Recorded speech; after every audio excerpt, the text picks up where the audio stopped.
Gia is on. Um, can everybody please mute themselves?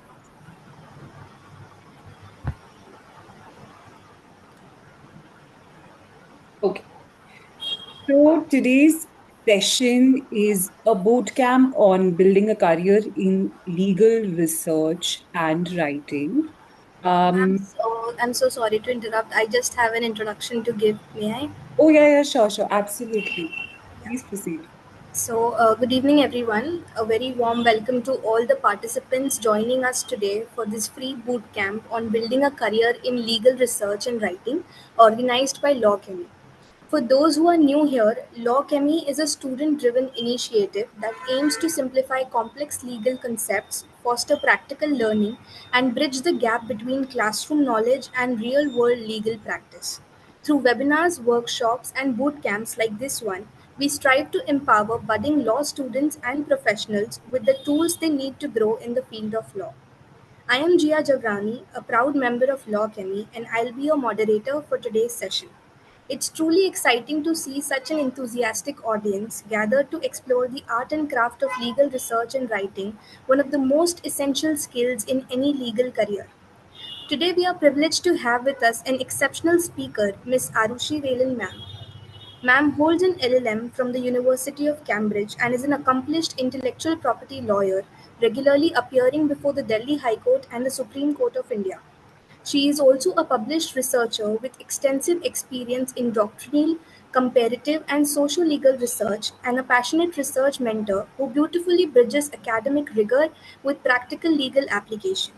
We are truly honored to have her with us today to guide us on how to shape a meaningful and successful career in legal research and writing. So, without further ado, let's just dive into today's session. Over to you, ma'am. Thank you. Thank you so much for this very, very beautiful introduction. I already had a slide on me, so I don't think so. I need to speak about myself because Gia has already introduced me so well. So I think today's bootcamp is not just about legal research and writing, it is also about networking. So I would also request all of you to, speak up, speak about their designations or whatever. So one of the slides that I had, if Gia can move to slide number 3. Gia, are you there with me?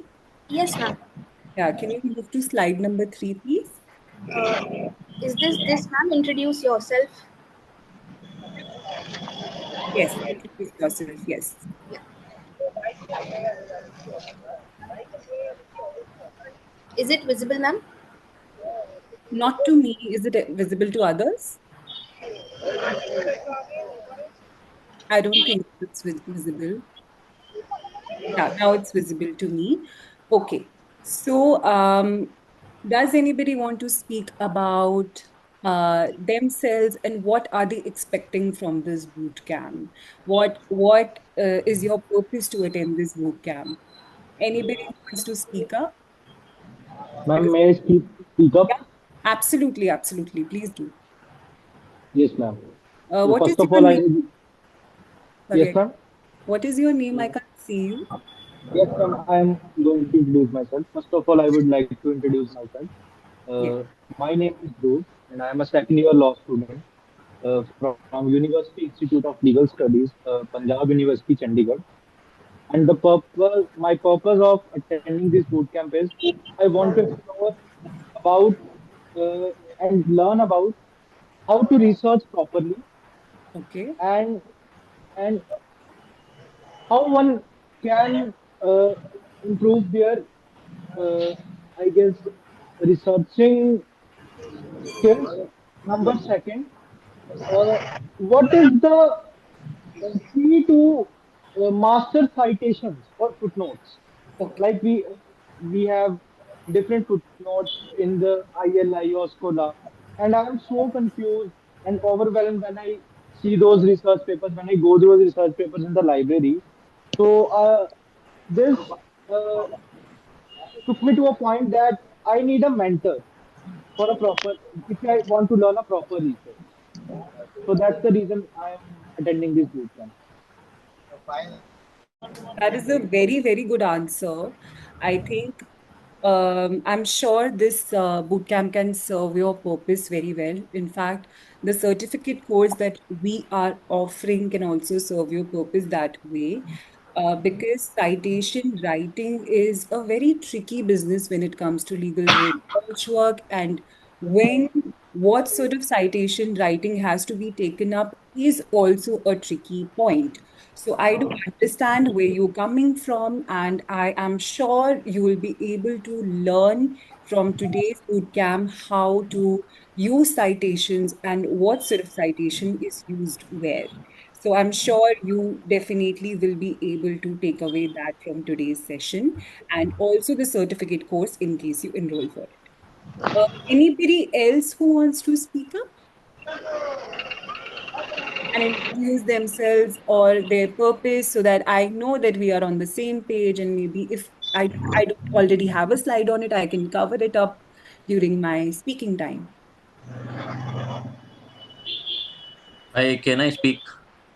Yeah, yeah, sure, sure, absolutely. Yeah, yeah. My name is Ankit Agrawal, and I'm from Jabalpur, Madhya Pradesh. So good evening, all of you. Good evening, Aarushi. So I am in a practice from last almost 15 years.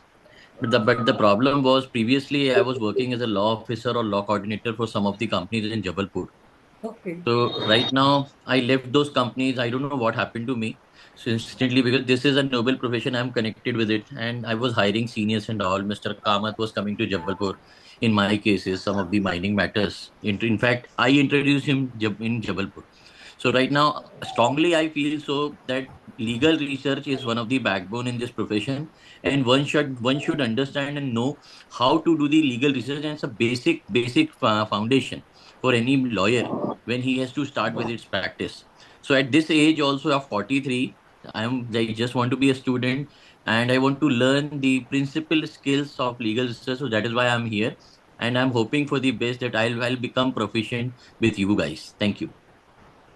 That is a very interesting audience member we have right now, an accomplished person who wants to learn. So that is one thing we can take away from today's networking is that learning never stops. And you have to learn at every stage and also to accept that I do not know this. It comes with a lot of grace. So, Yeah, it's very important. You have to yeah, be at any point of time, at any age, if you are feeling like it's a profession when you have to learn and learn. It's a C. So you have to accept that no, I have to learn. I don't know this. I have to learn this. I have to become proficient and compete with others young lawyers. Then I have to have this skill with me. Uh, absolutely. Absolutely, this is a very nice platform, and I'm seeking a help of you guys to have upliftment of this skill in mind. Thank you. Right. It's a honor that I'm a junior to you and I'll be speaking, and I'm No, no, sure I it's can help you uh, in any ways. definitely. Thank you very much. Please. Thank you so much. Hmm. Who else would like to speak? I can see a very different sort of bifurcation of crowd. It's interesting I mean, diversity of crowd we have right now with us. Anybody else who wants to speak up and maybe explain their purpose of today's attend? I'm so grateful to all of you that you're attending on a Sunday, first of all. So I'm sure I want to make the best out of your Sunday evening. So anybody else who wants to speak up, introduce themselves and maybe tell the purpose?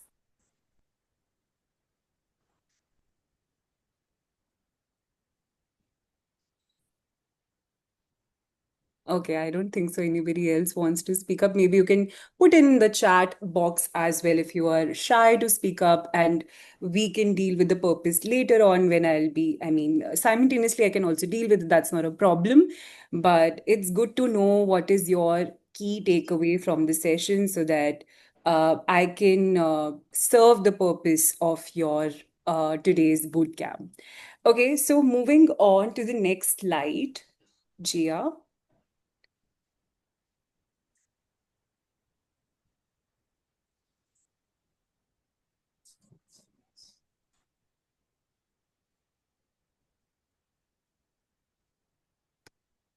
Yes. So, okay, what is legal research? The thing that I was speaking about. Academically, if I explain what is the legal research, I would say that it's a systematic investigation of all the legal instruments that you have and you are researching on already. Instruments which are available, maybe online or hard copy. You have to identify all of those scholarly principles, articles, interpretate it, and apply it to the existing law or apply to the problem which legally you are facing.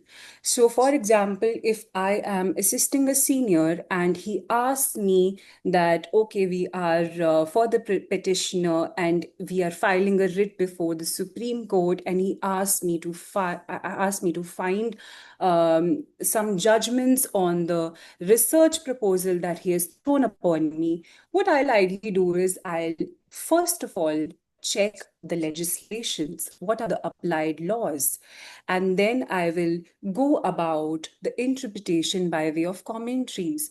So, what am I expected to be doing here is legally researching. And it's not just with the senior counsel, you have to do it as an academician, as a law officer like Ankit is.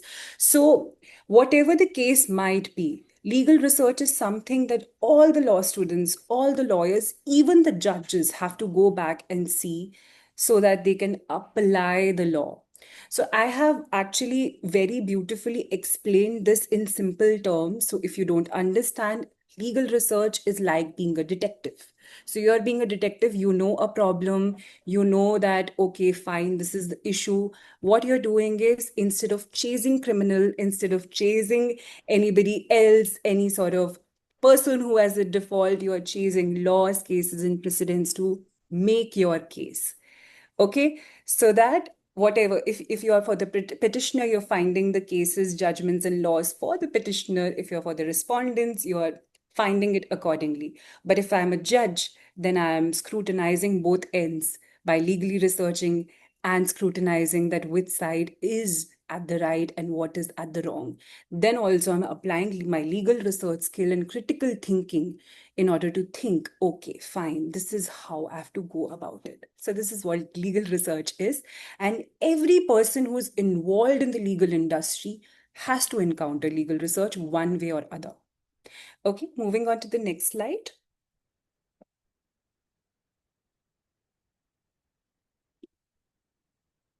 Okay, so now when I am legally researching, I'll be interpreting it in my writings. That is called a legal writing. So, through words, I am communicating what do I understand by the interpretation of the current legislations. That is called legal writing. Now, a lot of people think that lawyers love fancy language. That is not the case. Lawyers like clarity. And even the people who are dealing with, even the clients for that purpose, if you are, sort of informing the clients, they would like clarity, accuracy, and impact of your legal writing.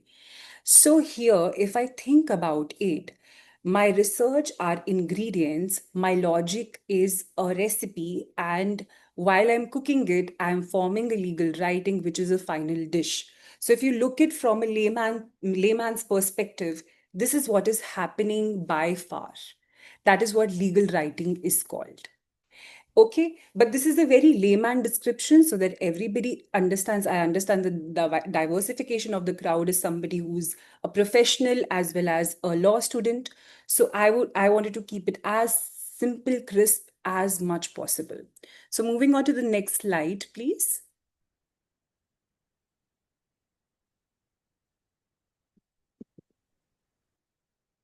Yeah. So here we have the key features of a good legal writing. Now, everybody writes legal drafts their own way. But one thing I've observed is people are not clear in order to seem fancy with legal writings, legal words. I'm not saying that as a lawyer you should not be fancifully saying things, but clarity, precision, structure is a very important thing. How your draft is flowing throughout your arguments, how it's flowing is very important. What is the objectivity? Where are you researching it for? What is your purpose to research for? For example, I worked as a law researcher for a judge, right? So the purpose was to scrutinize both ends and both the parties. Then the objectivity of the research changes. Then you're deciding which party is at the right and which party is at the wrong. So when at the judge level, when you're scrutinizing things, it's very different. But if I am with the objective to research for a client, I'm doing that, then the objectivity and the purpose of the research work changes. Then I'm researching on the basis of the client's benefits. What is the client looking for? What are the laws which will help my client? So my purpose deviates. Then, if I'm researching for academic purpose, then I'm interpreting whatever existing laws are there and I'm applying it to critique my argument. So the objectivity of a legal research and legal writing would differ as per the platform you are researching it for. And of course, you have to be very persuasive because legal writing is all about influencing people through words. It's not just about by way of arguments or by way of verbal saying like I'm verbally informing you guys and I'm pursuing you as a speaker. Like the same way, you have to be persuasive so that you're able to convince the audience or the person who's reading it that okay, fine, this is how the laws are, or this is how the argument for the speak or for the author is flowing. So then the next slide, please.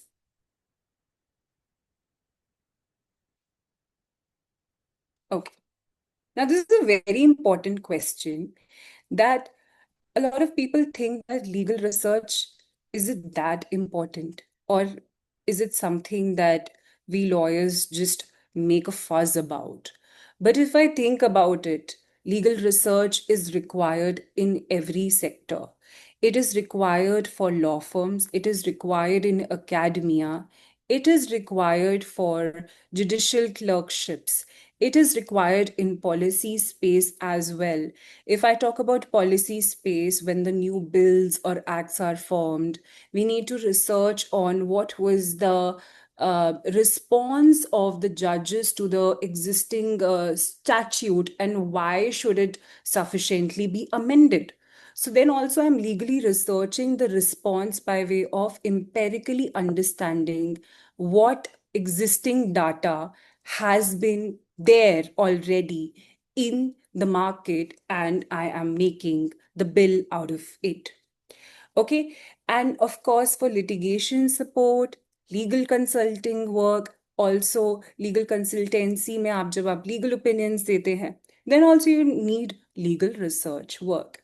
So mastering legal research today would also help you to bring a smarter and versatile legal career tomorrow. Also, because as lawyers, we need to read extensively.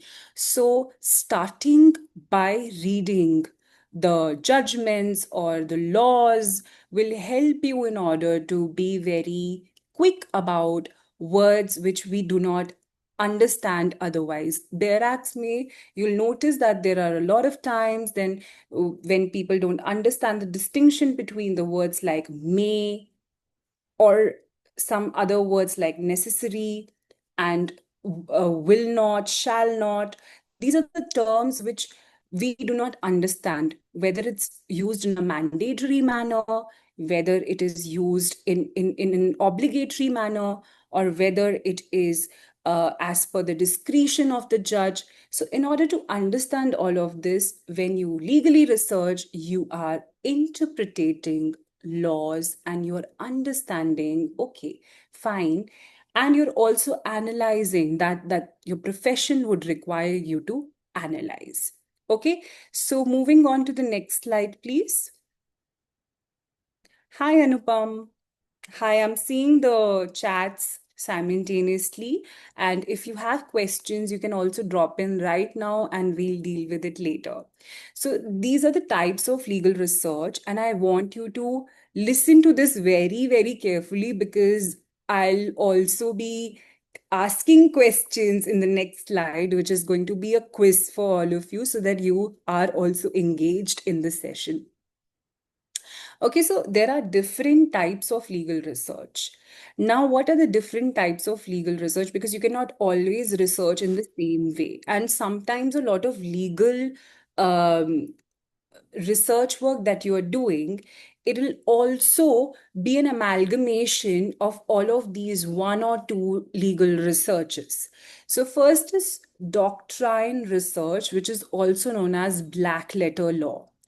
What is it? It is a traditional method of legal research that focuses on statutes, cases, and legal principles. This is followed a lot by judges, by jurists.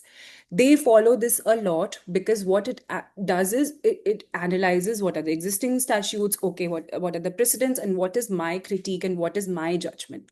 So this is followed a lot by judges, which is called a doctrinal research. And even a lot of professionals in academia, they follow this research method. Next is non-doctrinal or empirical research. Now, this is a very interesting. This is called field-based study examining how law operates in the society. Now, when I'm doing a field-based study, I'm forming interviews, I'm interviewing existing legal professionals and understanding the practical impact of the law, which is happening. So it's a fieldwork study, like a journalist. I'm going around and I'm interviewing people, I'm collecting data from the existing reports, or maybe also developing data from scratch. It goes both ways. Either you're taking data which is already existing in the market, what stats are there, or I'm also existing the data from scratch. If you read the study shows this or study shows that, so all of these studies which happen, these are called empirical research based models. Then is comparative legal research, which means I'm comparing Indian jurisdiction with, say, UK or US or Canada or Australia. I'm comparatively analyzing what is the legal research model which happens there, what are the laws which operate there with Indian laws. So there's a distinction, and I'm drawing those distinction, maybe helping India to develop their laws accordingly, or maybe telling through by way of my research that what happens in India and what does not happen in India, and what things rightly so are happening in India which are not happening in other jurisdictions as well. It can go both ways. So this is called comparative legal research. Now, analytical and critical research means you are effectively evaluating the effectiveness of existing laws. This happens when I'm critically analyzing my research questions and I'm applying laws and I'm critiquing that this should happen, judges are lacking here, or maybe the laws are lacking here.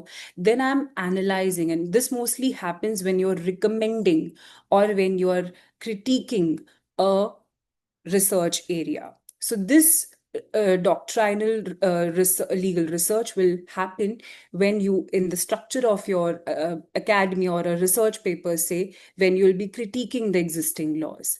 Then applied or problem oriented research, which is conducted to address specific legal issues.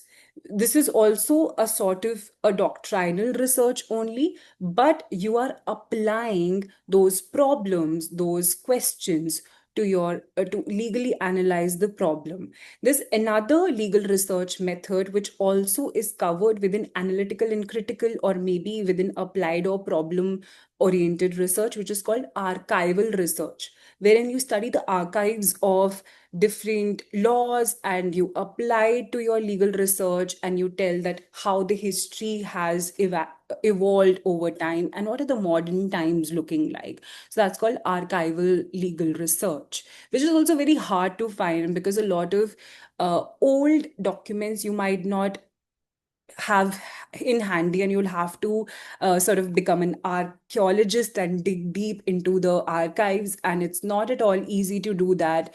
So this is also one interesting legal research method which a lot of legal professionals apply. Okay, so moving on to the next slide. Okay, So we have a quiz here. So I've built in three scenarios, and you have to tell me on the basis of whatever legal research we have already discussed that what is what. And anybody can unmute themselves and speak, or maybe leave in a comment on the chat box as well, and we can, discuss that. So, scenario one is a researcher studies how Indian laws have interpreted right to privacy from 1950 to 1920 using constitutional judgments. So, can anybody answer that? What sort of legal research is this? Anyone. You can give it a basic try as well. I think people who try to give an answer, they they go miles ahead than people who don't try at all. Um, Good evening, ma'am. The first one I think is a little bit uh, related to the doctrinal. I think with respect to the Puttaswamy case also, I think this was applied while Supreme Court delivered the judgment that privacy is the fundamental right. Yes, Yeah, absolutely. may That's be wrong, but yeah. Yeah, that's the right answer. It's absolutely right that it's a doctrinal research method. And yes, it was also used while delivering judgment on right to privacy. And that was the correct answer. So clap for you. Good job. Uh, Ma'am, sorry to interrupt. I didn't want Yes. it to, but the link which was shared, I couldn't join. It's just that at 7:21 I was able to join. So I don't know what happened 20 minutes prior. In the end, if possible, could you share a quick recap if time permits or Oh, yeah, yeah, sure. Otherwise, we will be uploading this on YouTube, so maybe you can catch up then as well. I'm sure. I think somebody from admin, if they can confirm the same. yeah, but if possible going forward, ma'am, if there is such link, if not you but the anybody in Sure, the back sure. end Sure, who is sending, yeah, yeah. so they have to send the link just prior, at least an hour before, so that one is able to see if they are not able to join or not. Okay, we'll take Now I that. feel that it's no use for me now because I have already lost 20 minutes. How I will cope, I don't know. I am transitioning. I'm in my first year law college, so I thought it was very critical for me. But anyways, no worries, man. Sure, sure. I'll definitely try to cover it very quickly for you. And feedback is also taken into consideration. We'll try to share the link in advance a little bit. We'll internally talk about this. Okay. Now, scenario two. A student interviews tribal communities in Meghalaya to understand how traditional norms protect local biodiversity. What do you think from audience? Anybody? What sort of legal Ma'am, research? It is the doctrinal ma'am, I think it's non-doctrinal. empirical. Yes, It yes. is an What's your name? Can you also say your name as you're speaking because I'm not able to gauge the Hello. hi. Hi. I think it should be empirical because it's like a field-based study in Meghalaya and how it's affecting laws, Okay, what how is the law is affecting society. Hi, I'm Gia. Okay, yeah, Gia, yes. Yeah, that's the right answer. It's non-doctrinal or empirical research work because we are like a student is interviewing, as I said, that it's a field-based research work. And if you're doing that, then you're following non-doctrinal or empirical research work. So good answer. Thank you so much, everyone, for being a really good audience and understanding and interacting as well. Amazing. Hello, ma'am. Good evening. Ma'am, Okay. can we say that first scenario, can we consider as analytical or critical analysis also, ma'am? Um, I don't think so. We can say this because we are interpreting what is already there in the laws. We are not critiquing it. If I would have written that a researcher studies how Indian laws have been interpreted and critically and analyzing it from 1950 to 2020, then it would have been a critical research method. But right now, I'm interpreting whatever is written in the laws, then I'm not critiquing it. I'm just saying that, okay, law says this, okay, right to life says this. and I'm just saying that. Okay, I'm just interpreting whatever is written in the laws. I'm not critiquing it or I'm not analyzing it. So I cannot say that it's a doctrine. I mean, it's not. It's a critical model of research method. It's a good question. Ma'am, just one more thing. The first thing, can you please make it a difference between what is analytical uh, and what is critical, ma'am? There is a difference between these two, and I am confused since my law school. And second thing, ma'am, can these two scenario like doctrinal and analytical or critical, be it may be overlap or be intertwined with each other?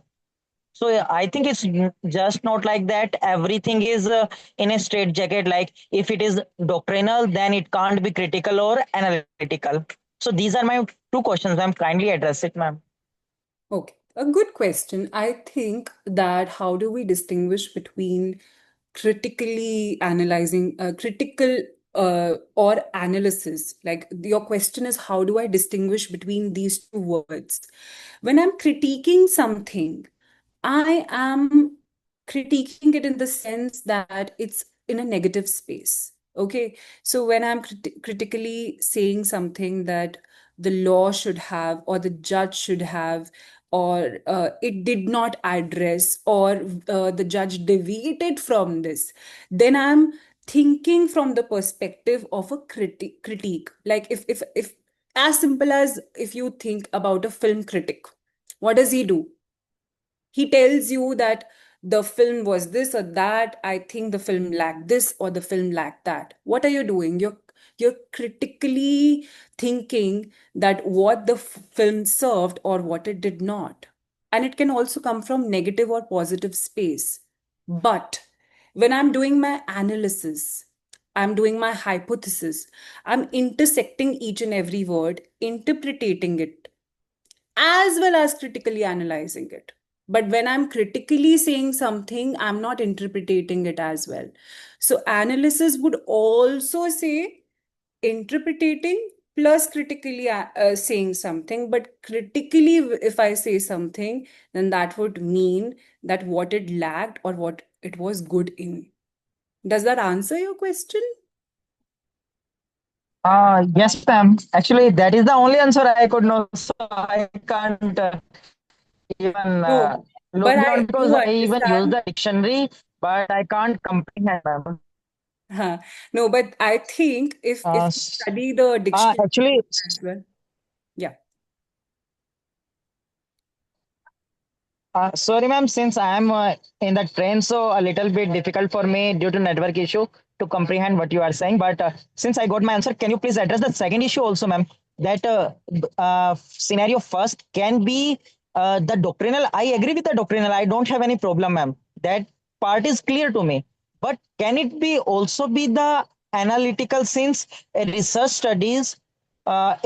studies how Indian courts have interpreted right to privacy from 1952 to 2022 using constitutional judgment. So, ma'am, it is also interpreting and analyzing also. So, can we say that it is also falls into this category also?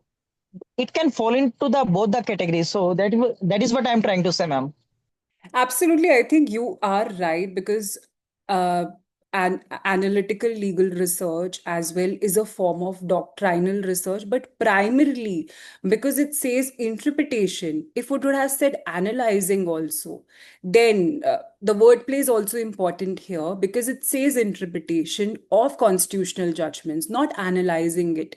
Then I would have refrained from saying that it's a critical or an analytical way of research method. But right now it's very simple and to the point. It says that I'm interpreting right to privacy using constitutional judgment, so it's doctrinal research. Okay, so while you're right, while doctrinal research also has, it is a subpart within analytical or critical research method. But again, because the answer is quite direct, I don't think so. You are over analyzing it, I would say, at Oh, this point. okay, ma'am. Got it, ma'am. Okay. So maybe if you take up the certificate course, we can discuss in quite in depth, and maybe I can also distinguish between all of these methods because it's a very interesting question and a good question. Okay. Scenario 3, a researcher compares data protection laws in India, the EU, and US to suggest reforms for India's digital privacy framework. What sort of legal research am I speaking about here? Yes. Ma'am, here we are Comparative talking legal about research. comparative legal research, I guess. Yes, that's the right answer. A lot of you addressed it quite well, and I'm so glad that all of you are such an attentive crowd and are able to understand what I'm teaching, and that's amazing. I'm sure that you took away this, and you'll be able to now quiz up yourself and understand when you'll be studying a legal research or a research paper, you'll be able to understand what methodology has been adopted. Okay, next slide, please. Now, if I talk about legal research methods, whatever we have spoken of, in your research paper or in your research study, you can also use two sources, which is primary source and a secondary source. Now, again, you'll have to attentively listen because I've formed several questions which can also be twisted. So you need to very, very keenly understand that what are primary sources and what are secondary sources. So when I talk about primary sources of legal research, I would say statutes and legislations. Okay, so for example, Copyright Act 1957, very, very simply said, it's a statute, so it's a primary source because it is the law as it is. So, and when you are interpreting the law as it is, then that would mean that the statute is a primary source because you cannot, other than primary source, you cannot understand law anywhere from else, but from directly the statute itself, from the bare act itself. So, bare act of any law is called a primary source, just so that you understand. Other primary sources are case laws, whatever the judge is interpreting, because the judiciary's main purpose is to interpret the law. If the law lacks definition, if the bare act lacks interpretation, judge's duty is to interpret the law. So case laws and judicial precedents act as a primary source as well. Constitutions act as a primary source. Treaties and conventions which are internationally recognized and which India is a signatory of as well are primary sources for legal research. And I've already given different instances, like if Keshavananda Bharti versus State of Kerala, we are talking, it's a basic structure basic structure doctrine it lays, and court has interpreted that as well. So it's a primary source. And if I talk about different treaties which are passed by, like UN has passed biodiversity, that's called CBD, it is a primary source. Nagoya Protocol is a primary source. So think of primary sources as raw materials of law, the real thing. They are the real thing which you are using in order to lay down your basic structure of your legal research. Okay, moving on to the next slide, please. Now, secondary sources for legal research is a very interesting thing because now that judges are not interpreting, judges will give their interpretation. But if a third party, say me, a legal professional, is interpreting, whatever will be written by me in the sort of a legal research paper or say a blog will be a secondary source for legal research. It can be commentary by, say, MP Jain's Indian constitutional law, Avtar Singh's law of contract. All of these commentaries are secondary sources. Then law commission reports and parliamentary debates as well, because now you can access it, whatever has been said through media and through they are live streamed as well. So all of these are also secondary sources. Encyclopedia, legal digests, and blogs as well, like for example, SEC online blogs or whatever are published. Sorry, somebody is saying something. Can you please mute yourself? Vidulata, thank you so much. So these are secondary sources for legal research. Okay, now we'll move on to our next slide and let's have another quiz where we'll be discussing what is primary or what is secondary source. And there can be tricky instances as well. So beware of what you're saying. So first one is SEBI listing obligations and disclosure requirement regulations 2015. What is it? Is it a primary or a secondary source? It's a Primary primary source. source. Primary source. Great, great. Thank you so much. I think Dhruv spoke up and there's another person who spoke up. Thank you so much. And that's the right answer. It's a primary source. Okay. The next is government notification under the Environment Protection Act 1986. What it would be? Primary source. Primary source. Primary source. Great, great, great. So it's not just not just statutes. It can be any government-related notification, a gazette, which is implemented and passed by the government is also a primary source. What would be Black's Law Dictionary? Secondary source. Secondary source. Secondary source. Secondary source. Who said Secondary source. primary source? It's secondary source, yes, correct. Okay, Katie Gore's commentary on criminal law. What it? Secondary source. Secondary. source. Secondary source. Great, great. You guys are catching up very well, huh? Amazing. So, an amendment bill introduced in Parliament. Now, think twice before saying your answer now. Primary source. Secondary Primary. source. Secondary source, ma'am. Okay, Secondary source Secondary. of research. yes. Why would it be secondary source? Can anybody answer that as well? Because it's not been passed, so Since it's not not a Because it is still a Government bill. is not a law correct. yet. Yes, absolutely. So, anybody who was confused whether it's a primary source or not, it is not a primary source because it's not passed yet. It's just a bill out there. So, it'll be a secondary source. Okay. So, next, a live law summary of a judgment. Secondary source. Amazing. Amazing, amazing. You guys know now what is primary and what is secondary, and I'm glad that you are able to catch up as well. Great. This is a secondary source. Now, legal databases like Manupatra, Westlaw, LexisNexis, what are these? Secondary source. Secondary Secondary sources. Secondary source. source of law. Why would it be secondary source? They have judgments. Why not primary? Anybody?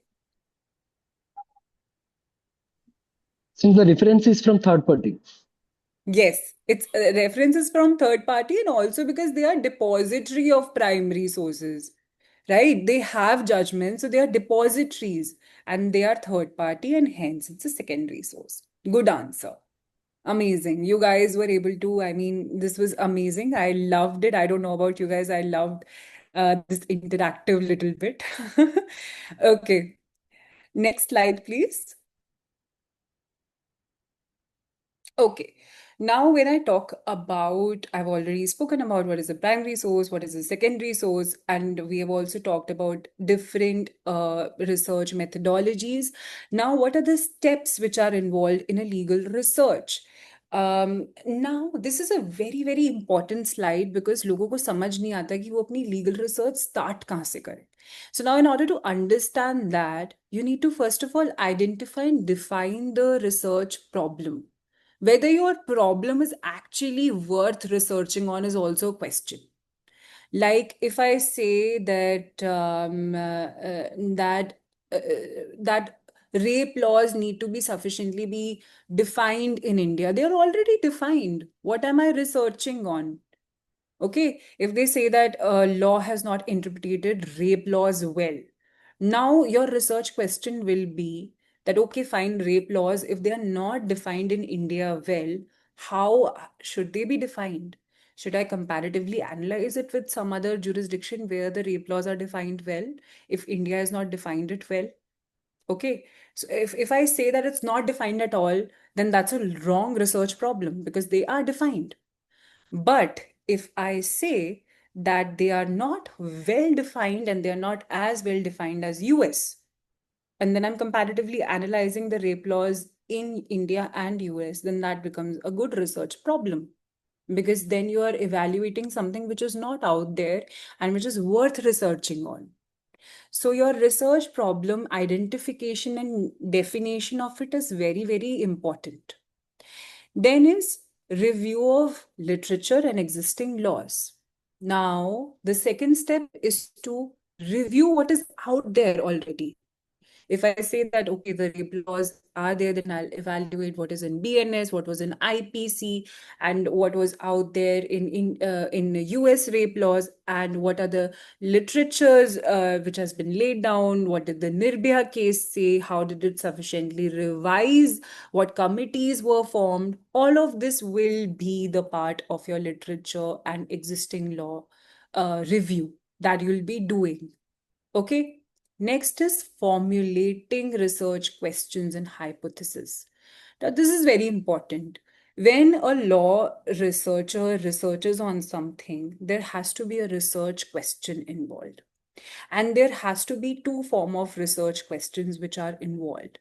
First is a primary question, which forms part and it is the backbone of your research. What primary question are you researching or hunting down on? Okay. And primary question can also have sub questions, which is called secondary questions.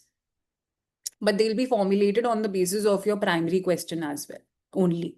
Like if I say that rape laws are not well defined in India as well defined they are in US, then I'll be forming a question that the existing research proposal critically analyzes and evaluates the Indian rape laws and the subsequent effect it had on the basis of Nirbhaya's judgment, and how Indian laws lack as per the developed jurisdictions like US. So that would be my primary questions. Primary question. The secondary question, sub question within it would be that how is rape defined, the definition of rape defined in India, and whether it is correctly defined as per the developed countries or not. Okay, that would be your critical analysis. Then second is what are the recommendation that the researcher has for the rape laws. Third question can be what are the policy changes that are required, what sort of inputs the researcher wants to give in terms of policy recommendations, or how the other countries are evaluating, how you critically analyzing it, how you're comparatively analyzing it. So all of these sub questions which form within the basis of your primary question is is formulation of research question. Then is selecting the accurate research methodology. Now, if I'm talking about this research question, it'll involve two or three at least, I think. First of all, I'll be using doctrinal research to define what are the existing laws. Second, I'll be comparatively analyzing it with US and India. Third is I'll also be critiquing it, critically analyzing it.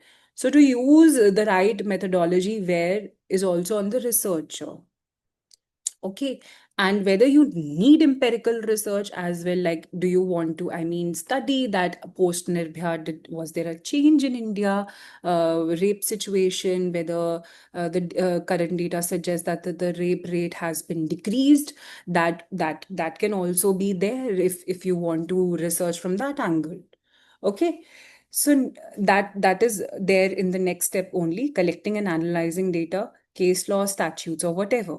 So first of all, when I am done with my research proposal, then what I'll do is I'll simply do my Google research work.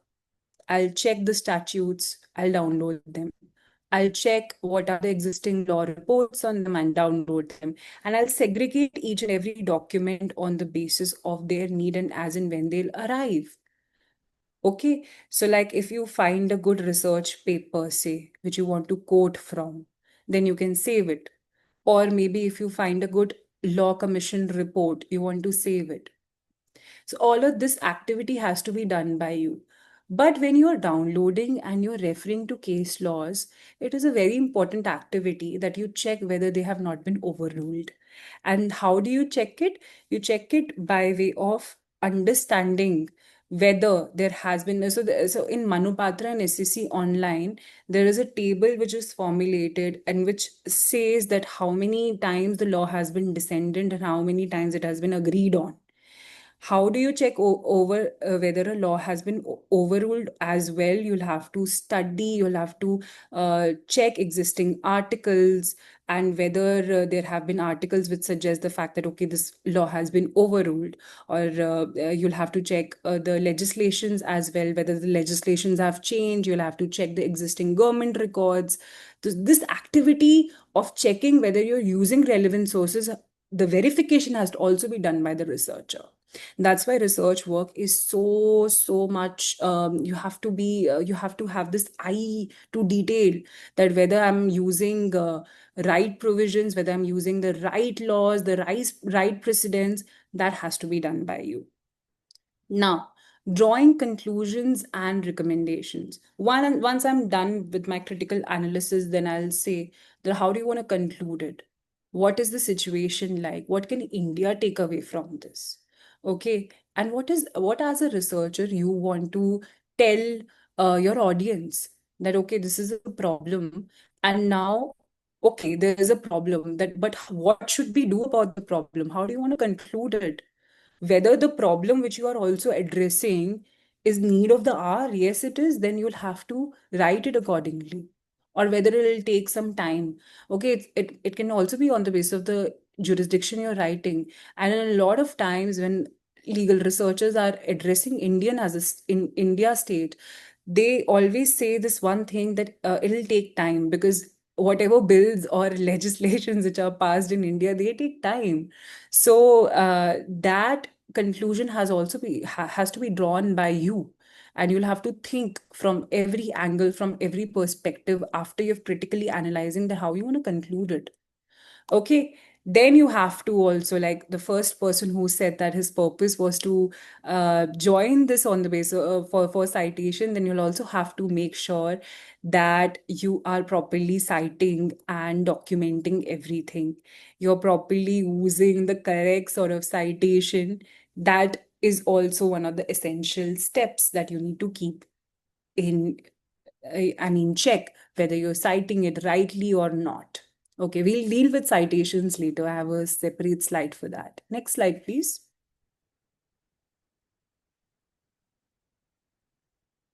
Okay. Now, we have come to one of the most important parts of legal research, which is called legal citation. Now, a lot of you, if you're first year students, you don't know what citation means. Citation is nothing but you're crediting the sources. You're crediting what has come from where, which information has been derived from where. If I say that I have used an interpretation which has been laid in Constitution for Article 21, say, then I am using a commentary called MP Gen. I'll be citing it as MP Gen has to be cited, and as per the citation style which the organization for which you're writing seeks. So that's how you cite information, which I'll be dealing in later. So the next slide, please. Okay. Now, this is also an important thing, that why citation is important. If you're not citing something and you have taken information from anywhere, that is not academically, you're not serving the purpose of academic ethics or integrity. Because if you write something in a legal research, you are basically saying that it's coming from me. But what if it's not? Then you are liable for academic unhonesty, and you'll also be liable for plagiarism, which means that you are you as an author are claiming an information which is already coming from a copyrighted source as yourself. Okay, so to avoid that, citations are quite important. And whenever you're writing something from a certain source, whether you're taking an idea which has come from a certain author, also you have to credit them duly, that okay, fine, this source has critically analyzed this, and I am just using it as a part of my research work as well because I like it, or whatever the case might be. It's following the structure of your research. That's why you're coding it. You're giving credibility of your arguments to the other, and you're also helping the readers verify that okay, fine, this is a credible source. This person has duly credited everything. What source is coming from where? And when I say what source is coming from where, each and every line, whatever you're picking from, whatever source, has to be duly credited. You cannot miss any of the source. And that's why citations are very, very important. And also because they reflect professionalism and attention to detail, and also they form basis of you as a reliable academician. Next slide, please. Now, somebody asked that what citation has to be used where is a very, very, I would say, very important thing. A lot of publication houses, if you're writing for a publication house or a journal entry, they already mention the citation style which they expect from you. But by default, in India specifically, the journals, if they don't mention, they'll say that you can use whatever citation style you want, but you have to be consistent with that citation style. And by default in India, either journals refer to the citation style of Blue Book or ILI. If otherwise not mentioned, it can be Oscula as well if the journal source mentions it. But if it's not otherwise mentioned, it's mostly Blue Book or ILI. Okay, so there's APA and MLA. This is for this I've added because it is also a very popular citation style, but it's not as much used by legal professionals. But if you're writing for a US based, say Harvard, you're writing for, they'll expect Blue Book. If you're writing for a UK based, say Oxford University Express or Cambridge University Express, they'll expect you to write as per the Oscula. And if you're writing for an Indian journal, they'll be happy with ILI if they otherwise don't mention. So that's why when you're writing for a publication source, it's very, very important to read the rules and understand that what citation style they are expecting from you. Next slide, please.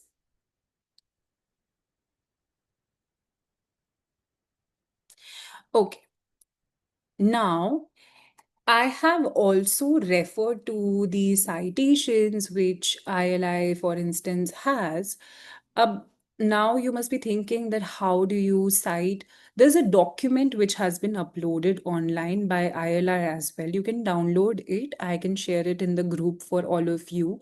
But I've taken few, I've just copy pasted from that source to the slide deck, that how can you basically cite, say, MP Jain as per the citation style. You'll have to use name of the author, then the title of the book, page number you're referring to, the publisher, place of publication, edition, and year of publication. It has to be written as per this. You don't need to learn it, because whenever you'll be citing something, you can just refer to the document and just if you have that book in your hand, you just have to search for everything and have to cite in this manner.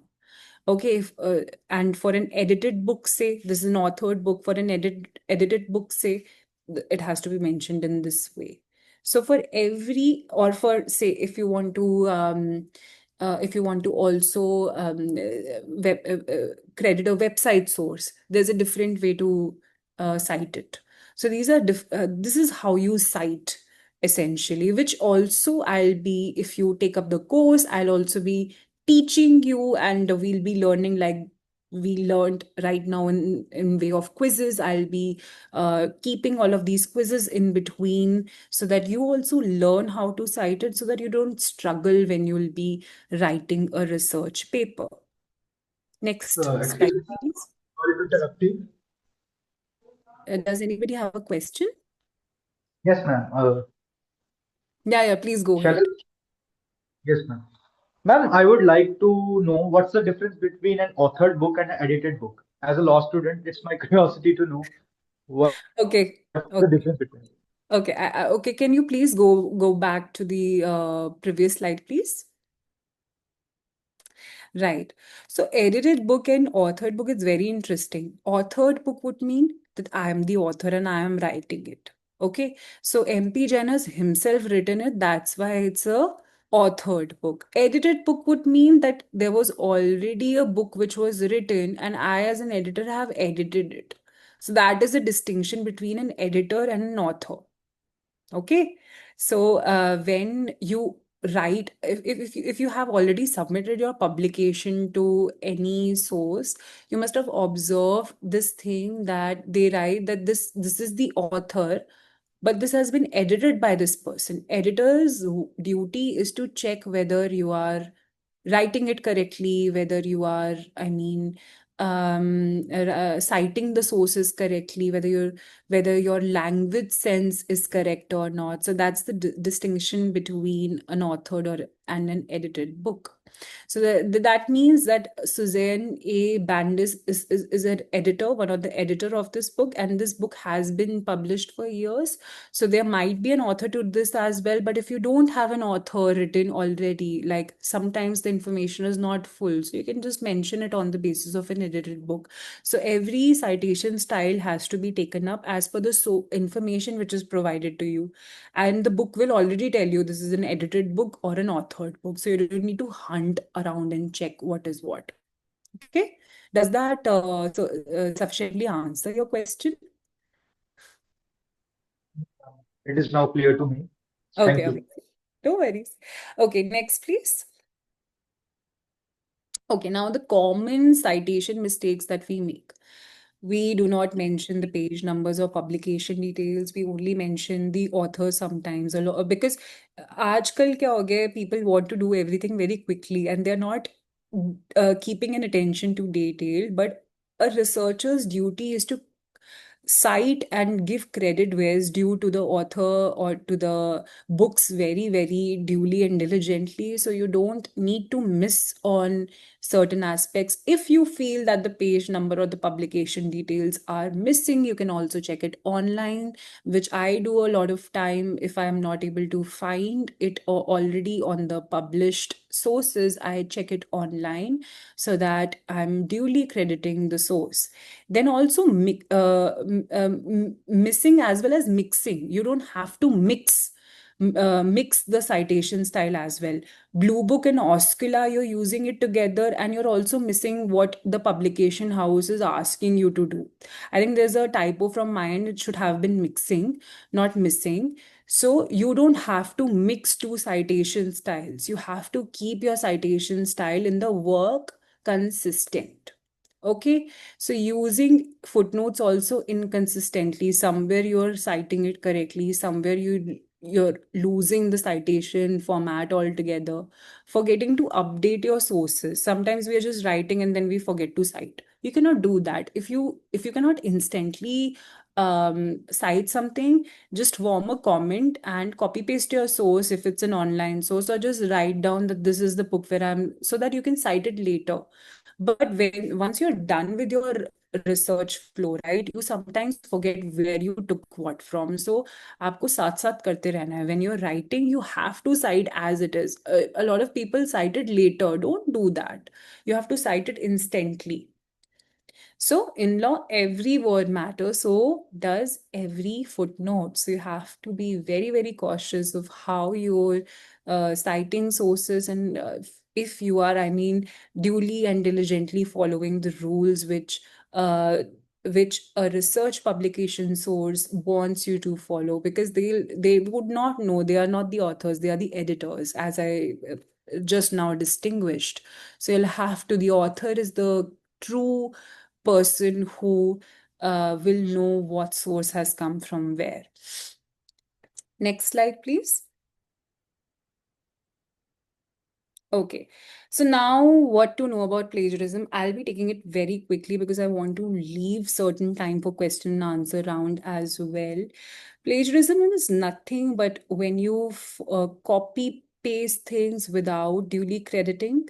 So now there are a lot of softwares which have been developed in order to check plagiarism.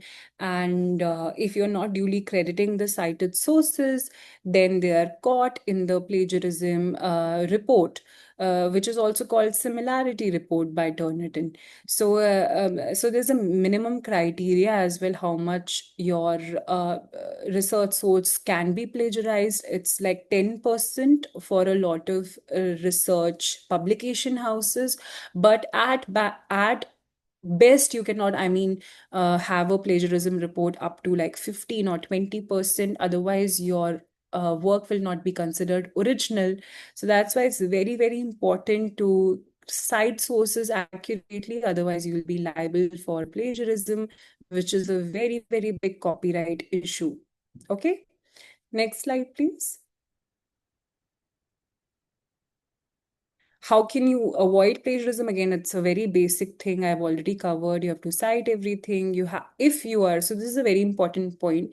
If you are confused as to how to cite sources, you can also copy paste the source and put it in the quotation format like this. I'll show you. I'll be bifurcating a research paper as well. So you can just copy paste the source in verbatim text and cite it, which is very, very crucial. And also check the plagiarism checkers, softwares like Turnitin, which are paid, and some universities do offer them for free to the students or professors as well. So maybe you can just go to a professor and say, if you have Turnitin, can you please check my research paper and whether it falls within the category of what research, research ethics, which I have to maintain, like 10%, 15%.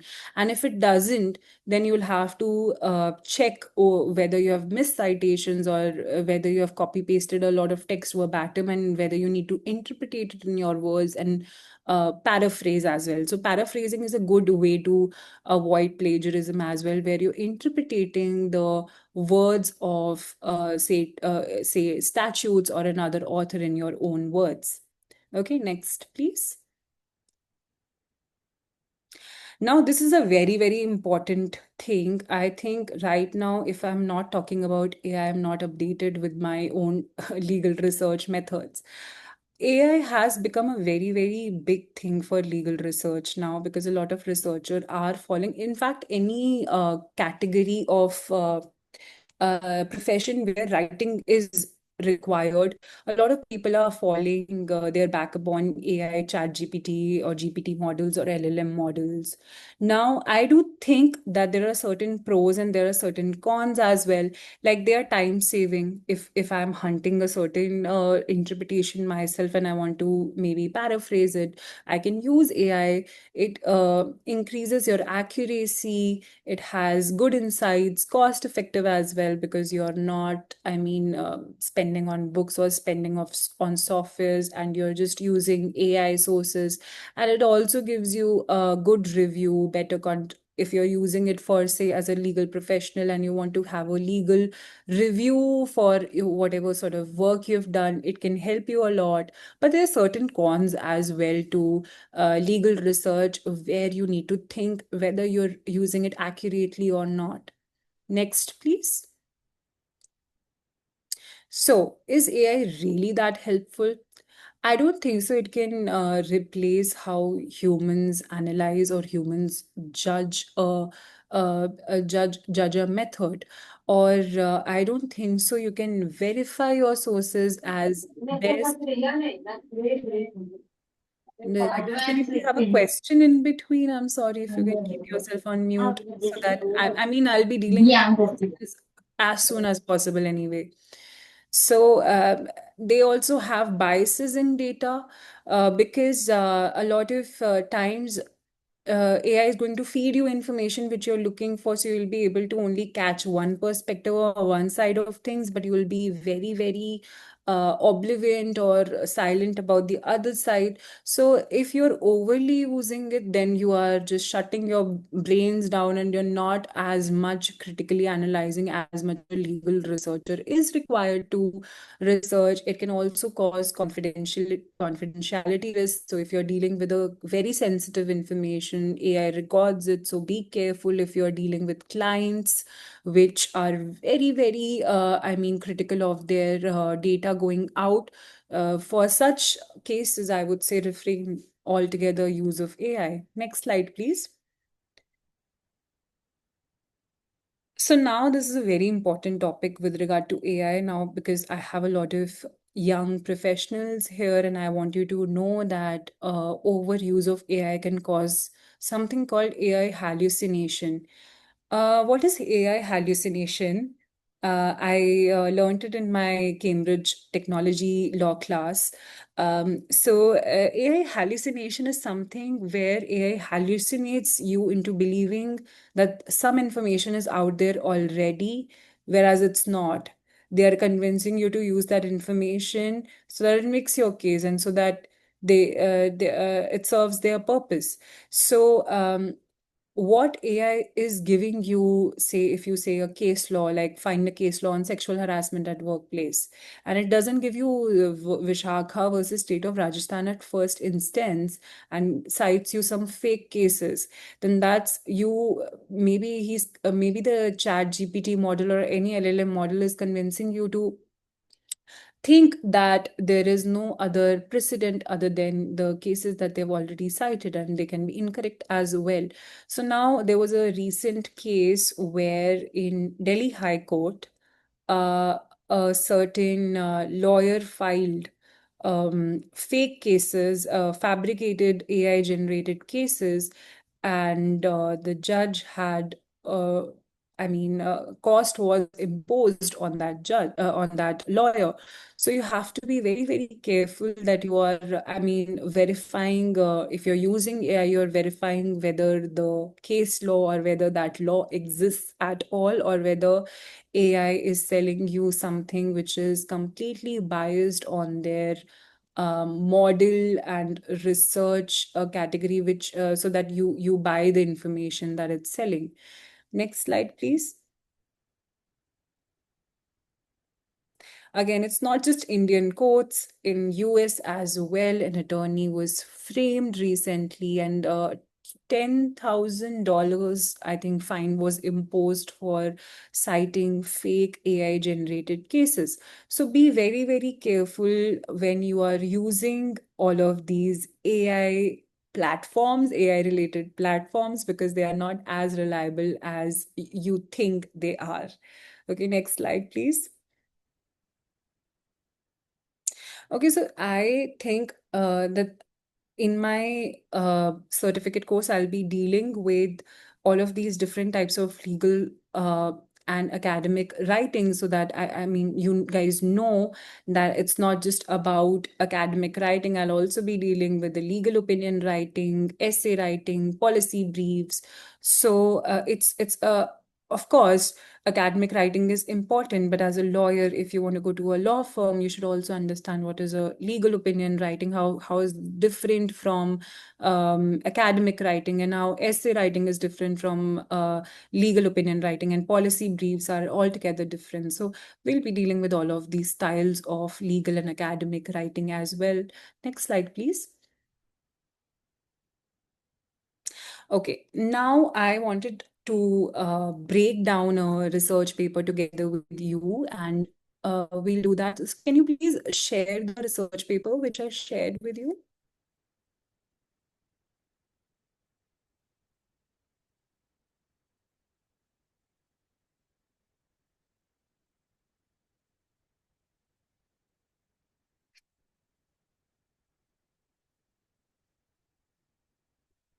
Yes. So this is a research work that I have written. So I thought that it's fair enough so that you understand how a legal research work is actually written. It's a proper research paper. So I have mentioned my topic. What is the topic? Protection of copyrights in video gaming industry, a comparative analysis of American, European, and Indian copyright laws. So this was my introduction. Can you please scroll, scroll, scroll? And I'll tell you when to stop. This is the introduction. Yeah, stop, stop, stop. So introduction, can you go a little before? In introduction, what did I lay down? I laid down the basic things, that what is about the video gaming industry, what's happening in the video gaming industry these days, and how copyright can become a very big issue. So what I did was, if anybody understands IP law a little bit, I'll just tell you that in IP laws, if I'm talking about video gaming, there's not just copyright involved. I'm basically describing a research question wherein I'm saying that how video gaming has different aspects of copyrights, like artistic work, literary work, and how they can be amalgamated together like a cinema work, and how video games as IP are protected not just in India but in EU and in US as well. So that was my research proposal. So this is an introduction, and then scroll. Okay. Then I correlated it with the copyright and virtual video gaming world, which means that I'm basically doing literature review, which is called doctrinal legal research work. And then if you scroll down, then you will see that I have also spoken about video gaming laws from the lens of Indian laws. Then I've also researched on the basis of UK laws, EU laws, and stop just a second. I just want you to observe the citations. Can you please scroll down to the citation? That's it. So now I have mentioned different citations as well. If you can see, like the 13 number footnote is a citation for a case law, which is primary source.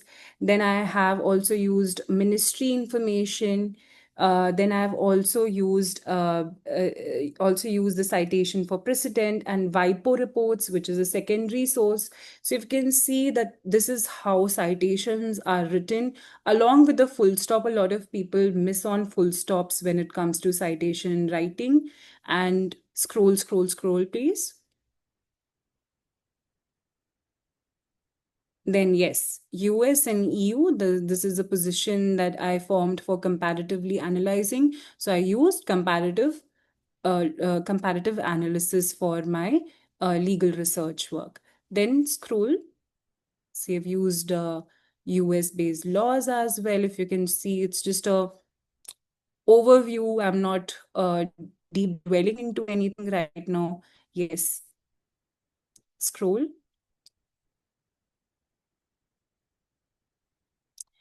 Yes, comparative analysis of copyright law in all the three jurisdictions has been done, and then the conclusion. So this is how legal research work structure is framed. If you can go back to the slides again now, please.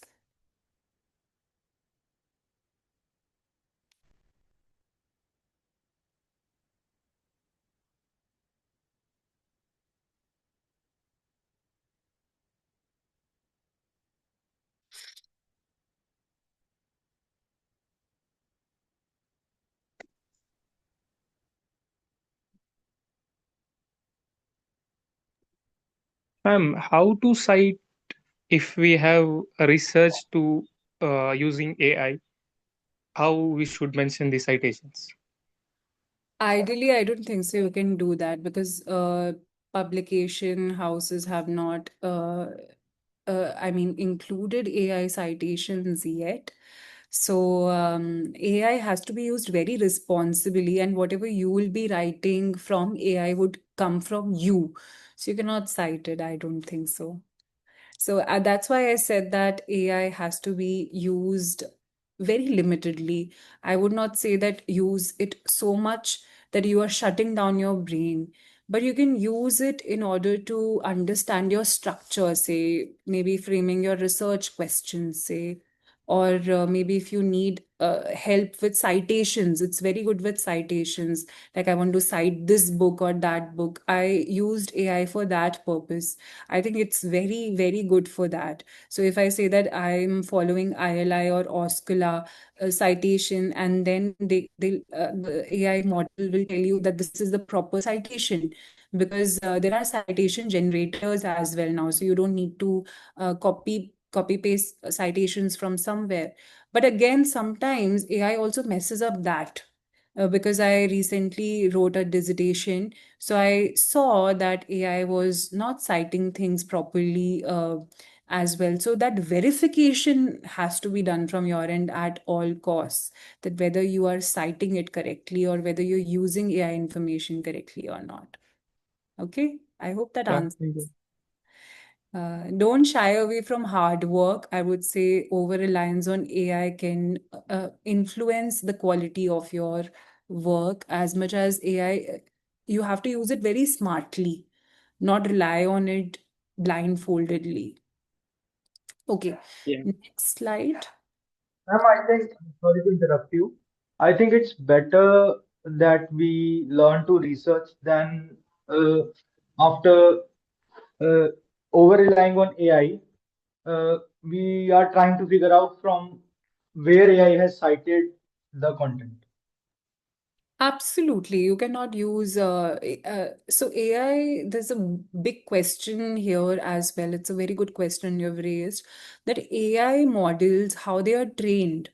They are trained on the basis of the copyrighted material which is already existing out there in the market. So if AI is acknowledging something as their own idea, you will not know that who is the original thought, who has the original thought behind that idea. So you're not citing it correctly, because then you might proclaim what has AI generated as yours and write somewhere, but then you'll still be liable for plagiarism again if it's a copyrighted content, which AI otherwise said that it's AI's thought. So it's good to research on your own, but use AI for very limited purpose, like if you want to maybe use it for citation purpose again, or maybe for framing of questions, or something on those lines, very limited.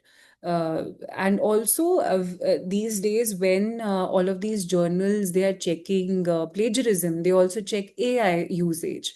So AI usage ideally should be anywhere between 0 to 5%. And if you're using AI a lot, then it's very hard to establish that percentage from 0 to 5%. Then you will be missing on your opportunity to publish something, even if even if your research idea is novel. And if you're giving your research idea to AI, then it'll not be confidential anymore. So think about it very wisely how you're using AI for your research. Okay. So now, all of you who already are enrolled for my certificate course, I have a take-home assignment for you, which we'll be discussing if you have any doubts in the next session. We'll be discussing this, and I'll also be sharing these PPT with you so that you have this take-home assignment with you. Of course, we did this activity today, but I think it's good so that you revise it again. Uh, Maybe just pick any topic which you like. Say I like something related to IP, or maybe you like criminal laws.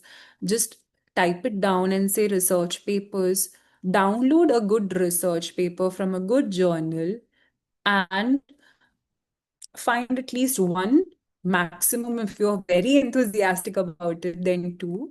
And these are the sources which you can use. Google Scholar is a very good medium to check research papers. Next point, please. Next slide. What you have to essentially do is you have to see what is the main research question, how is it formulated, and what is it talking about.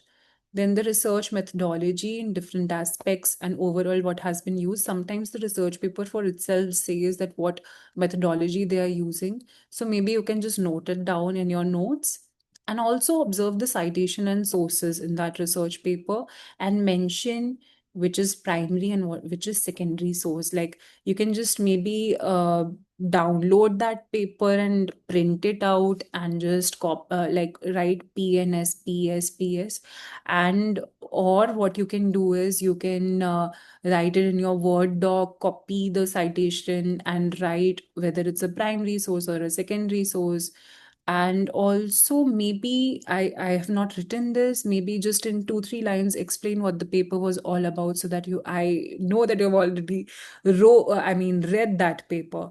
What is the basis of this exercise is for you to understand how researchers write papers, what language they use, and you're free to use any research paper. The length of the paper is also up to you. 3 pager. There are very small, like small research papers as well, policy briefs, whatever you want to. I mean, catch hold of and analyze it on this basis. You can, and we can discuss like before the commencement of the next session. We can maybe for 10 to 15 minutes discuss this, and if you have any doubts about your research paper, then we can, discuss it with everybody so that everybody knows that what others are doing and everybody's on the same page. So the idea is to learn and grow together. Okay, so this is a interesting take-home assignment for every one of you, and I would encourage if you guys catch like I think it will ideally take you like 1 or 2 hours, not more than that, to do this exercise. So do it if you can, and I'll be very much happy to discuss it in the next session. Okay, so we have an announcement now. Next slide, please. Okay, so we have a special Diwali offer. So anybody of you who will be taking up my course, we already have like 17 students joined in. We'll be getting this course absolutely for free. So remaining slots are 13, and if you sign up by tonight, 10 p.m., this course will be absolutely free for you all. So I would encourage, if you enjoyed today's session, please join us, and I can assist you with your legal research journey. And I hope you guys had fun, and I'm so happy with the turnover this time. Like 50 students still joined with us. I'm very grateful. Okay, next slide is for question and answer, and it's already time, but I would love to take up any questions you guys have. Um, Excuse me, ma'am. yes. Excuse me. Could you please hear me? Yes, I can hear you. Yes, ma'am. Ma'am, my last question would be, now I am clear with the sources of the research or from where to start the research. But Yes. the thing is that I'm totally raw in this field of research, that I haven't published any research papers, or to be very honest, I haven't researched at all till now. I'm in second year and I'm accepting it because uh, this is because कि आपके time में AI नहीं था, तो मतलब मैं इसलिए वो नहीं कह रहा किसी को, आपके टाइम पे एआई नहीं था तो एक एनकरेजमेंट होता था रिसर्च के लिए, बट हमारे टाइम पे एआई है, so we over rely on AI because it is because of many reasons कि sometimes we don't have enough time to research, कि क्लासेस ज्यादा शेड्यूल्ड होती हैं, so we are left with very much less time to do a comprehensive research. So I would like to ask you is that कि जैसे आपने बताया, you have mentioned primary sources, secondary sources, they are very vast. मतलब कि उसमें जो content है वो बहुत वास्ट होगा. So I would like to ask कि what to take from the sources and what to leave from the sources, what to add in the research and what to leave Hmm. Hmm. from that It's a, source.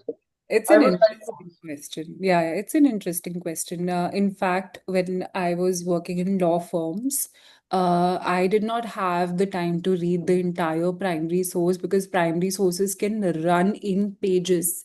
Honestly, it's very hard to catch hold. And as you said that I graduated in a time when when there was no AI at all. What did we do? We used to, if you understand how judgments run, what is the basic structure of a judgment? Judgment, first of all, I'm just telling you how to read a judgment. A lot of you might not know this. So I'm just trying to tell you how to read a judgment, and when you don't have time and you're looking for something, and your professor has given you a research work, or a legal associate in a law firm has given you a research work, I would hunt down the word. What is the key word that the professor or the professional is looking for? And I would open my source, maybe Manupatra SCC, and I'll copy that a keyword, and I'll check for the key judgments which are coming up. I would not as much have time to read the facts of the case. So that's when case notes come handy, which are already there in Manupatra or SCC. I'll read the case notes and I'll understand, okay, तो matter dispose of हो गया था. This was not in the favor of the question that I'm looking for. So that'll help you navigate through case notes help a lot. Second is only reading the critical analysis of the judge when you're reading a precedent. When you're just reading, because a judgment will have facts, it will have questions which were involved. Sorry, it will have facts, it will have arguments from both the sides, petitioner, respondent. Then it will have the precedents which both the parties used. Then it will have the critical analysis of a judge. And उसमें भी क्या होता है ना, कभी कभी हम पढ़ रहे होते हैं, तो जज एक बात अपने हमारे साइड से बोलता है, एक बात दूसरी साइड से बोलता है, तो हम कंफ्यूज हो जाते हैं कि जज बोलना क्या चाह रहा है. सो जज क्या कर रहा होता है उस टाइम पे? जज दोनों की आर्ग्यूमेंट्स को एक्सप्लेन कर रहा होता है. वो भी पार्ट आपके काम का नहीं होता. When you are doing speedy research, then you come down more. Then you'll see that there will be paragraphs wherein judge will be critiquing it or maybe laying down law. That is the part where you have to read or study, which we miss on as professionals.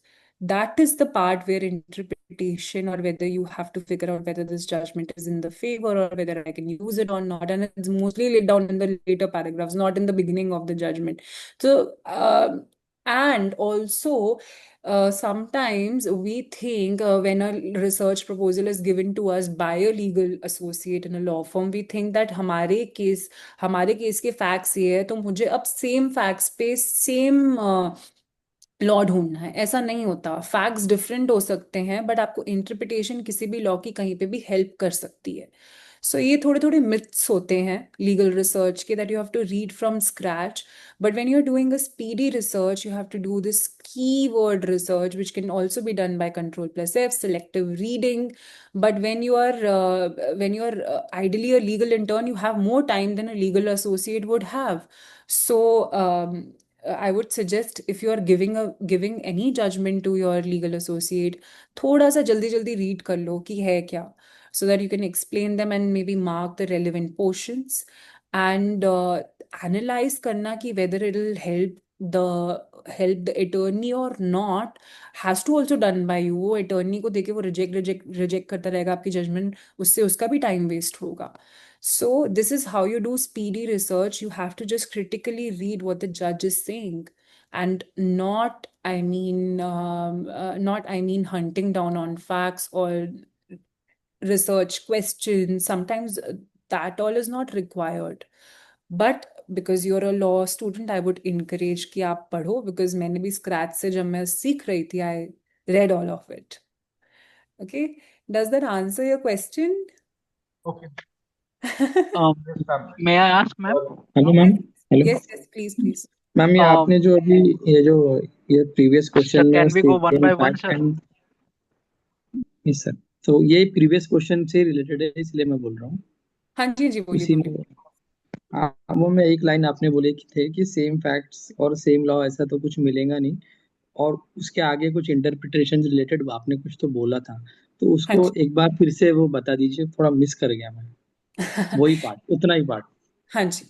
C sometimes what happens is, जब आपको legal associate किसी law firm की research दे रहा है, तो वो आपको बोलेगा कि देखो हमारी पार्टी के फैक्ट्स ये हैं और लीगल क्वेश्चन ये इन्वॉल्व है, तो मुझे जजमेंट्स ढूंढ के दो कि जहाँ पे ऐसा कुछ डिफाइन करा हो, किसी जज ने कुछ इंटरप्रिटेशन हो, और वो केस जो है वो पिटिशनर के फेवर में गया हो.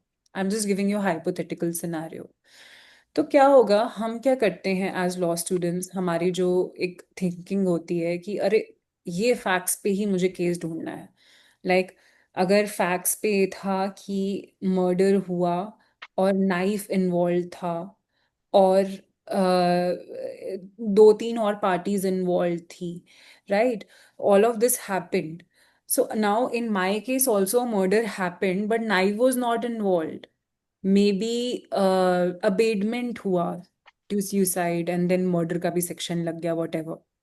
या फिर ये हुआ कि मैंने एक्सीडेंट से, लाइक मैंने एक्सीडेंट से किसी को हिट कर दिया एंड उसकी डेथ हो गई और मेरा इंटेंशन था उसको मारने का. So now it's not important that I search a case law where knife was involved, where the similar facts were involved. No, no, no, no, no. Murder की इंटरप्रिटेशन कहाँ किस में लिखी है वो किसी भी मर्डर के केस पे हो सकता है.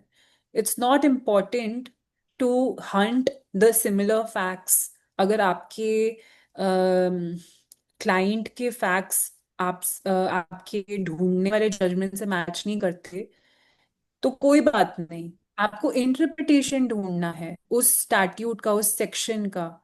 आपको फैक्ट्स को भूल जाना है. Like you don't have to some that's a common mistake which law students do. They think कि हमको नहीं similar facts पे ही चाहिए वो judgment.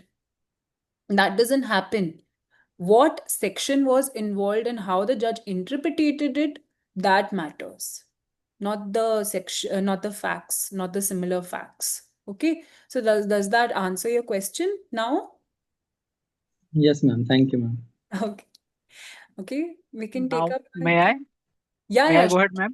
Yes, yes, Yeah. absolutely. Yeah. That was the reason why I raised my hand first, but all I the could people not are just see. interfering in I'm between only. I'm so sorry. I could not see your hand. No, no, Yes, no. yes, Why please. you are saying sorry? It's okay, ma'am. Ma'am, as I mentioned that I joined little late. I don't know. There was some Yes. technical glitch, or I missed 20 minutes. So, is it possible for you, ma'am, Yes, to yes. just I have a would recap? take 5 minutes and I'll quickly, cover up slides Okay. before. Please, can you take up the slides before? I'm so sorry if I'm. And how can I refer to these slides, ma'am? Will it be shared or how? It will be? Yes, yes, I'll share them on the group with everybody. Okay, so Okay. sorry, what's your name? My name is Anupam. Anupam. Okay. Yeah. So, Anupam, we discussed what is the legal research. Very basic. Legal research is something wherein you're systematically and logically inquiring what all case law, statutes, principles, scholarly writings out there exist. In simple terms, it's like you're acting like a detective and you're hunting down what are the provisions which include your research question. Because as I said, अगर आपको कोई legal associate कोई question देता है, then what is your first act? Your first act should be to grab the bear rag and check what are the relevant laws involved and what are the commentaries saying on it, what are the existing case laws on it, and that's how a research work would flow. Next slide, please. Okay, and then I said that what is a legal writing? Legal writing is something where lawyers and law students communicate through words, right? It has to be very accurate, clear. It should create impact. And I gave an example wherein I said that research, जो आपका work होता है, statutes हैं, legislation है, they are ingredients. जैसे किसी खाने की वो होते हैं ना, हम संजीव कपूर मेंशन करता है कि नमक स्वाद अनुसार और अनियन और टमाटर, and logic is your recipe. How you have to use is your recipe and what is the final thing that you are getting, final dish you are getting is the legal writing, because you are applying all of this together. Next slide please. Yes. So key features of a good legal writing is it has to be clear, precise, structure follow करना चाहिए. जैसे अभी हमने and में discuss किया था कि research का एक स्ट्रक्चर या प्रपोजल का एक स्ट्रक्चर क्या होता है, कैसे logically from point two point it flows. पहले मैंने introduce किया अपना topic, then I spoke about what is the existing literature on it, what are the existing laws on it, what is my proposition on it. Objectivity is again आपका purpose क्या है legal research का, whether you're researching for a law chamber, where you're hunting down the research question which is laid down by the associate to you and you are finding accurate laws, आप किसी client के लिए कोई काम कर रहे हो जिसमें आपको legal opinion देना है, या फिर you are doing it for academic writing wherein I'm critically analyzing and scrutinizing law and precision, persuasiveness, whether you're being very persuasive towards, because what happens is as advocates, not just your words but your writings should also be very persuasive. What you are typing out should be persuasive, and that can only happen if if you follow a good legal writing method. Okay, next slide please. Okay, so as I said, legal research is the backbone of our law fraternity. It's important in every sector: law firm, judicial clerkship, academia, policy work, even governments also from time to time when they're revising laws, when they're passing amendments, they study the laws which has already been there, and on that basis, whether by way of empirical research work, they revise laws. So legal research is involved everywhere, and also for litigation support, legal consulting work. So this is something that I wrote, that mastering legal research today will help you build a smarter, versatile legal career tomorrow. Next slide, please. I think types में तो आप आ ही गए थे ना? Because you answered as well. Yes, ma'am. Yeah. Amazing. Ma'am, just one question on that one. When we speak about or when we talk about the legal writing as a concept, Yes. so will it differ from country to country, or does India follow a specific style, or as compared to United States or UK, something like that, ma'am? Or is This is it a common? very no, it's not common. I recently read a tweet by Siddharth Luthra where he said that why does India have such a fancy way of writing? Because sometimes when we are doing contract work, na, we use this specific phrase called there to, whereas Siddharth Luthra recently, learned senior counsel, he recently said this one thing that India follows a very typical formal and fancy way of writing, whereas UK is using very simple and generic language. And I've been in UK for 1 year, and I've observed the same pattern there, that even professors there also use a very different way of legal writing.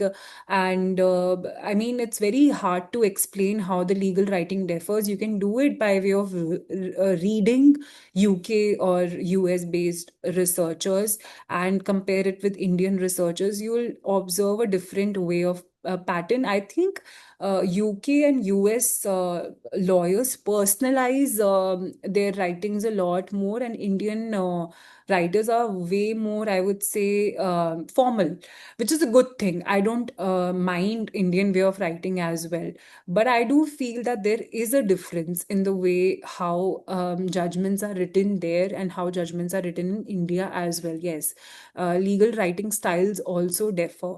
So your question is something that I noticed myself. It's not out there, but it's my personal opinion.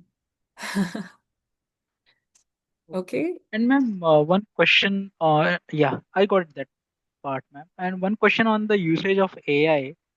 Now, basically, ma'am, I don't know if it is right to ask. Many times people use AI to just do the drafting work. So, can we use AI? Since you mentioned about reading the judgments, I do read a judgment because in my law college there is 2 days dedicated purely for the contract and the torts, wherein students have to come up with the judgment analysis. Good. So I have to do those judgment analysis in an IRAC format, issue, rules, application, conclusion. Oh, So yes, ma'am. And it's very hard because twice a week one has to do. So we have to prepare for almost every day basically to come up with those 5 pointers. Um, so, ma'am, I wanted to understand since as I read, it's my opinion that as we read, no, as I read, basically, what I have felt that many times judges uses certain typical style while they, while they are framing the issues or the charges. Hmm. So, can we use AI to understand the psychology of a judges? For example, the bench or the judges, I feel that if a lawyer is aware about the psychology of a particular person, let's say in a layman's, or if I understand how the opposite person will be behaving Right. after I ask anything or if I say anything, then I Hmm. will be better prepared. So can't that strategy be adopted with the AI also?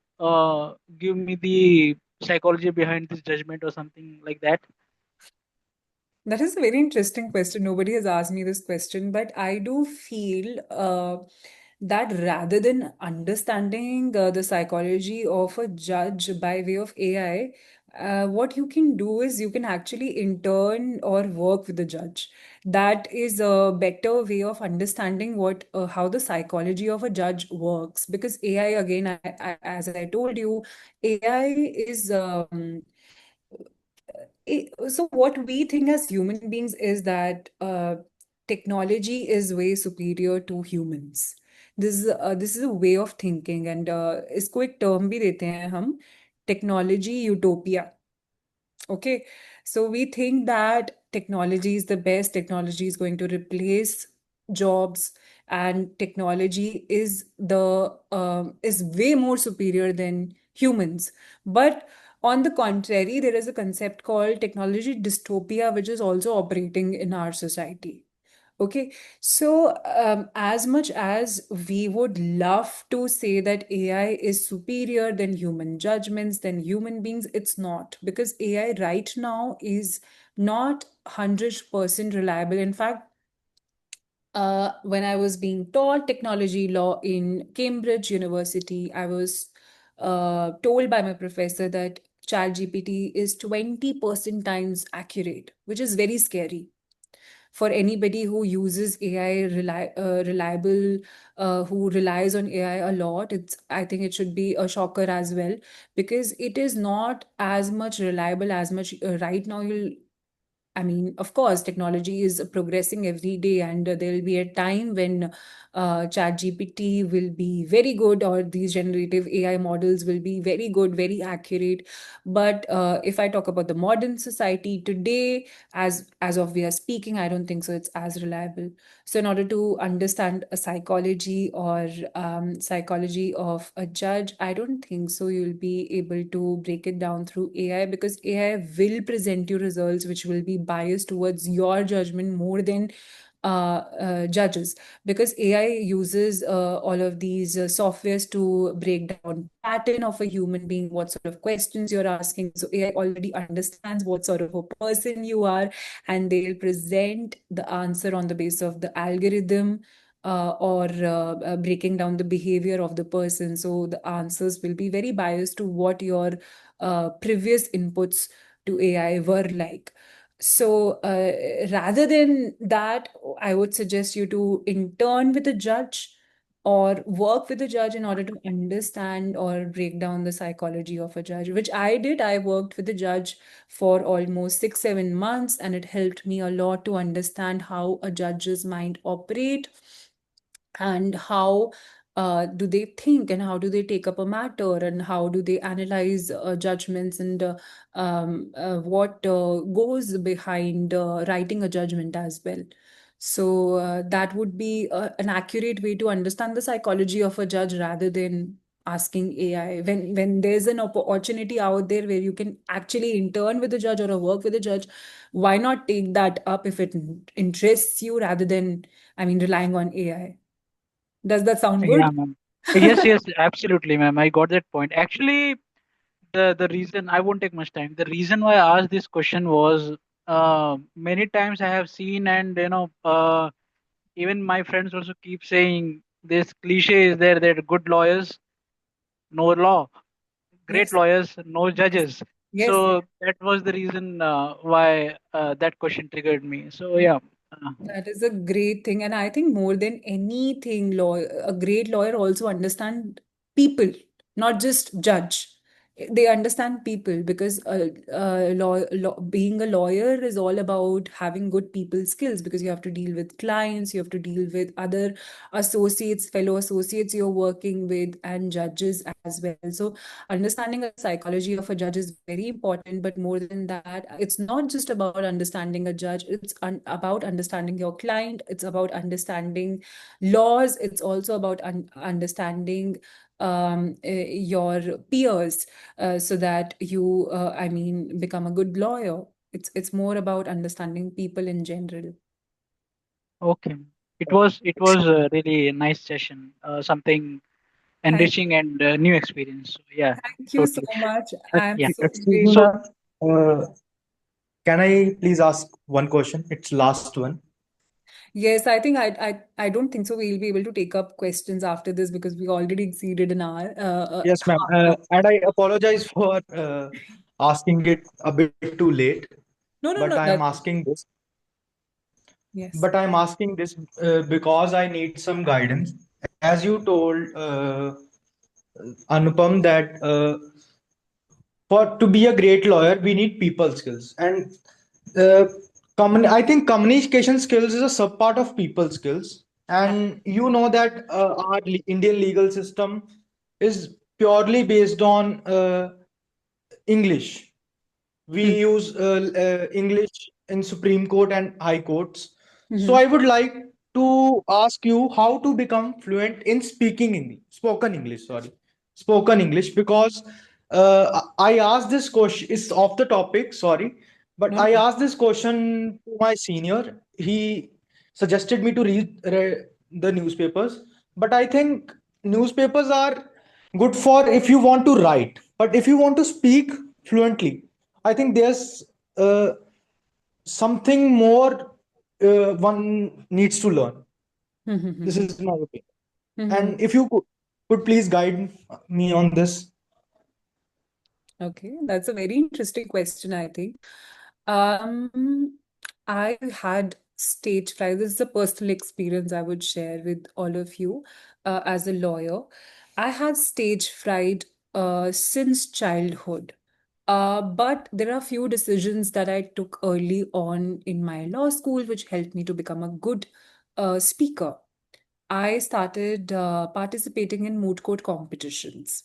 Okay, just as a challenge as well, you can do it because I understand that what you are saying, that if you read newspapers, then you just, maybe you can become a good writer, but not a fluent speaker. So I understand your senior did not, give you a wrong answer there. I think I would have also recommended reading to you as well, and not just reading silently to yourself, but reading in front of a mirror, okay, as an exercise. Not just newspapers, I would say, read judgments and speak in front of a mirror and see how you're, and record as much as you can yourself, how you're sounding, and critically analyzing whether I'm giving the right pauses, whether I am emphasizing on the right words. There's one thing you can do. Second thing is, of course, you can participate in moot court competitions. Again, if you think that it's too, early for you to participate in moot court competitions, because I as well started participating in moot court competitions when I was in my third year. I started writing research papers when I was in my fifth year. So it's never too late to do whatever you want to do. And I have written so many research papers since then. I think 15 or 20 papers I've already written, papers, blogs, whatever. There's so many things I've written. But I started in my final year. I did not write in my second year, first year, whatever. So participating in moot court competitions, and if you're not sure about that, start anchoring. So maybe you can just start Uh, going to events, and if you, because anchoring is a very good way to face the crowd. It doesn't require as much involvement. You're just introducing the speakers. It's the interference is very limited because the speaker has to speak more, right? But you are essentially doing what you're moderating, you are introducing the speaker, you're thanking them, and you are just saying very limited lines. But around that 10 to 15 minute that you're facing the stage, you are speaking very fluently. And maybe you're reading from a source, from a paper, but developing, you're starting from somewhere. You can do that as well. But more than newspapers, I would recommend you to read judgments, because Uh, that will help you become a better lawyer than reading newspapers, because it has more formal English. And start taking initiative in speaking assignments like anchoring, like mode codes or MUNs, uh, whatever interests you. yes, ma'am. Ma'am, my last question is, do as a law student, one needs to learn phrasal verbs, or one needs to add phrasal verbs to their vocabulary of English? I think they are helpful to a lot of extent. Which words? I'm sorry, I did not understand. Phrasal verbs, learning phrasal verbs to Okay, make your English more fluent. I don't think so. No, as I said, that clarity, precision is very important. I did not throughout the session use fancy words, but did you have a good session? So was I Uh, communicating fine? Ma'am, I noticed you were using some phrasal verbs, which Okay. learned. Yes, ma'am. I noticed. That's the reason I asked you this question. That comes with Do one. experience because I have been speaking for like past 10 years. So it Okay. comes with experience, it comes with listening a lot. I mean, if you're not already listening to live streamings of Supreme Court or Delhi High Court, start doing it.